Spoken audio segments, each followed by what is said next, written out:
Halo semua, selamat pagi. Patrisius Juwandono di sini. Topik saya kali ini masih tentang framing analysis.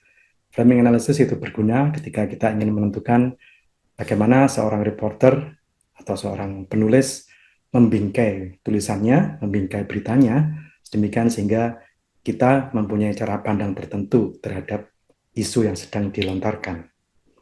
Ini akan berguna ketika kita mengkritisi banyak wacana yang berseliweran di sekitar dunia kita, di gadget kita, buku yang sedang kita baca atau kampanye yang sedang kita dengarkan. Kalau kita ingin menentukan bagaimana wacana itu dikemas atau dibingkai sedemikian sehingga mempengaruhi pendengarnya dalam cara tertentu, maka kita melakukan framing analysis. Nah, yang akan saya bahas pada video kali ini adalah tentang satu elemen dalam framing analysis, yaitu rhetorical structure. Pada ketiga video sebelumnya, saya sudah membahas tentang beberapa elemen juga. Nah, yang ini adalah yang terakhir, tentang bagaimana seorang penulis atau seorang reporter mempunyai gaya tersendiri di dalam memberitakan wacananya, di dalam mengemas tulisannya, sedemikian sehingga kita masuk ke dalam pembingkaiannya. Nah, seperti apakah rhetorical structure seperti ini?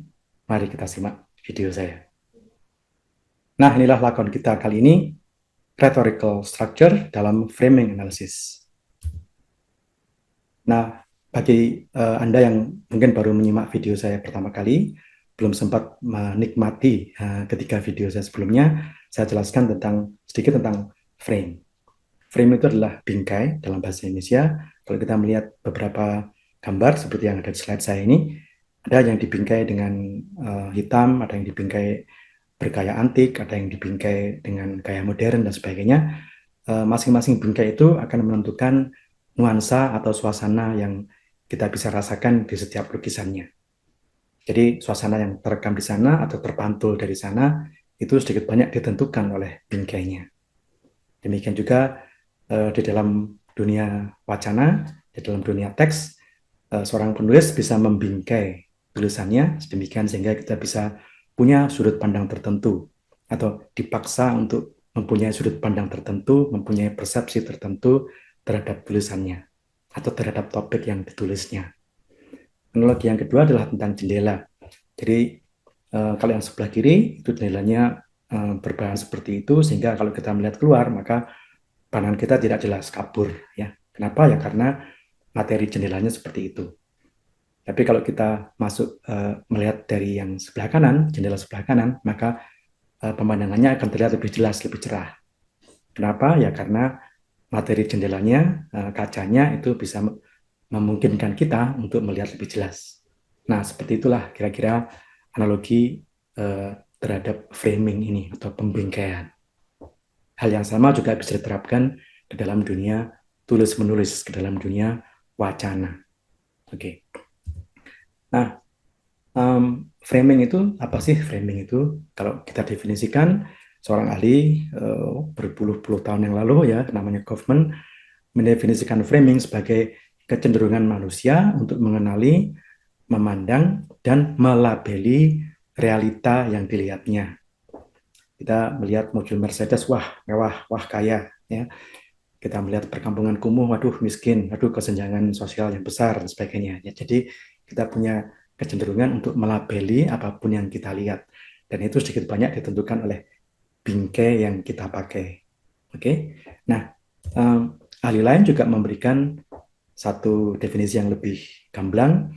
Framing adalah tindakan memilih informasi, memberikan penekanan pada informasi tertentu, dan kalau perlu membuang informasi lainnya untuk mempengaruhi pembaca atau pemirsa sehingga mereka dipaksa untuk memilih sudut pandang tertentu atau persepsi tertentu. Sesuatu yang cerah bisa kelihatan suram kalau ditulis dengan gaya yang suram, seperti itu, dengan kata-kata yang menyedihkan atau melankolis ya. Jadi inilah dua definisi dasar dari framing. Nah, framing sendiri terdiri dari beberapa elemen, ada 4 elemen, yaitu syntactical structure, yang sudah saya bahas di video sebelumnya, script structure juga sudah saya bahas di video sebelumnya, thematic structure juga pada video ketiga, dan video keempat berbicara tentang rhetorical structure.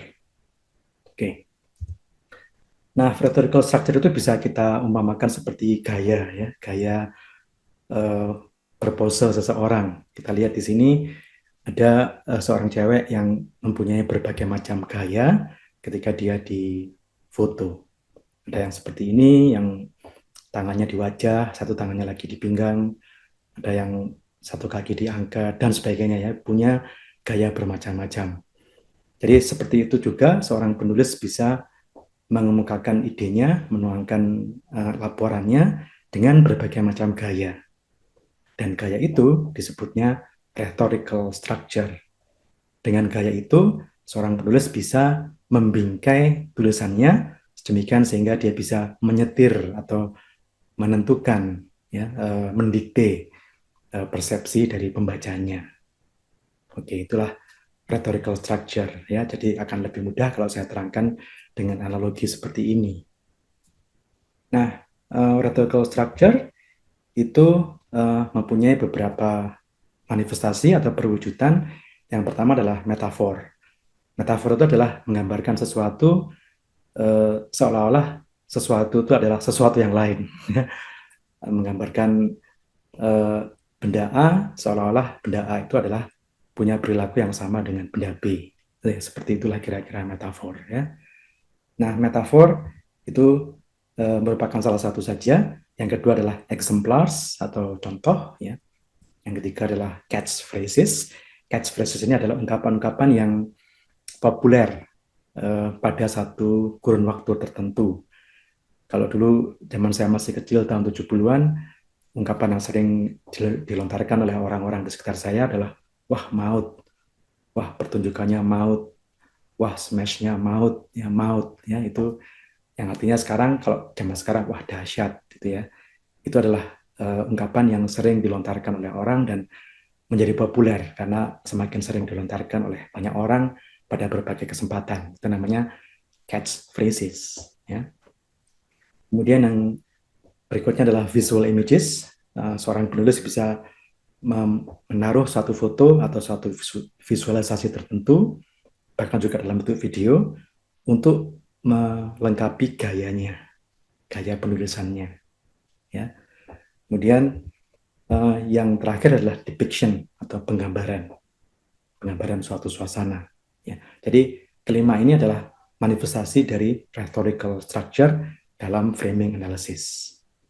Nah, oh ya, ini dikemukakan oleh Gamson dan Modigliani pada tahun 1989. Wah, maaf, itu kurangnya terbalik, ya, yang akhirnya. Oke, itu adalah elemen dari rhetorical structure. Nah, sekarang saya berikan penjelasan lebih lanjut tentang masing-masingnya. Yang pertama adalah exemplars. Misalnya, beberapa kampus sudah menerapkan pembelajaran digital sepenuhnya.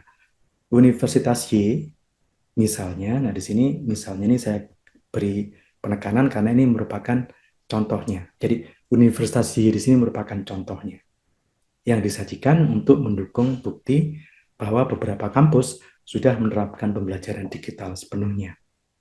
Oke, ini exemplars, ya. Yang kedua adalah catchphrases. Seperti tadi saya ungkapkan, ini adalah ungkapan-ungkapan populer yang berada pada satu kurun waktu tertentu dan dikemukakan oleh banyak orang sedemikian sehingga semua tahu apa yang dimaksudkan, ya. Misalnya kalau Anda yang suka Star Wars itu pasti tahu ungkapan ini, May the Force be with you, ya. Kalau ya kita semua tahu, ya, orang Indonesia, NKRI harga mati, ya. NKRI harga mati itu merupakan salah satu ungkapan yang juga sangat dikenal oleh orang Indonesia yang menunjukkan persatuan dan kesatuan bangsa ini, ya. Kalau Anda suka seorang penggemar produk-produk Apple pasti tahu kata ini, think different. Ini dikemukakan oleh Steve Jobs, ya, dan menggambarkan bahwa Apple itu merupakan produk yang unik dan istimewa, ya.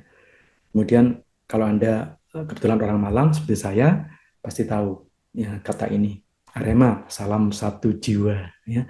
Nah, ini semuanya merupakan catchphrases, ungkapan-ungkapan populer yang dikemukakan atau diucapkan oleh banyak orang sedemikian sehingga semua tahu. Begitu ada ucapan ini, semua tahu maknanya apa. Oke. Metafor. Misalnya Kapal besar bernama Indonesia ini akan terus mengarungi samudra kehidupan dan berkembang sesuai kemajuan zaman. Di sini Indonesia sebagai sebuah negara itu digambarkan sebagai sebuah kapal besar yang sedang mengarungi lautan luas. Ya, jadi di sini metafornya adalah bangsa Indonesia itu digambarkan sebagai sebuah kapal yang sedang berlayar mengarungi samudra. Ya. Kemudian berikutnya, berita korupsi besar-besaran di DPR itu mengoyak hati penduduk Indonesia. Di mana letak metafornya? Ya, korupsi itu diibaratkan sebagai sebuah pisau atau sebuah celurit atau senjata tajam lainnya yang bisa mengoyak daging. Ya, di situ letak metafornya. Nah, seorang penulis bisa juga menggunakan ungkapan-ungkapan metaforis seperti ini untuk sekali lagi menguatkan gayanya di dalam upayanya untuk membingkai tulisannya. Oke. Nah, depiction, penggambaran seperti ini. Pemukiman kumuh itu nampak menyesakkan dan mengancam. Sampah bertebaran dan pandangan tak ramah mengiringi langkah kami memasuki area itu. Ya, ini adalah suatu penggambaran, satu style tertentu, satu gaya tertentu yang digunakan oleh penulis untuk membawa seorang pembaca ke suatu suasana. Suasana itu digambarkan dengan sangat hidup sehingga terasa benar suasananya atau atmosfernya. Itu juga merupakan salah satu sarana untuk membuat si penulis ini semakin punya gaya yang mencuat atau yang sangat kental terasa di upaya pembingkaiannya. Ya.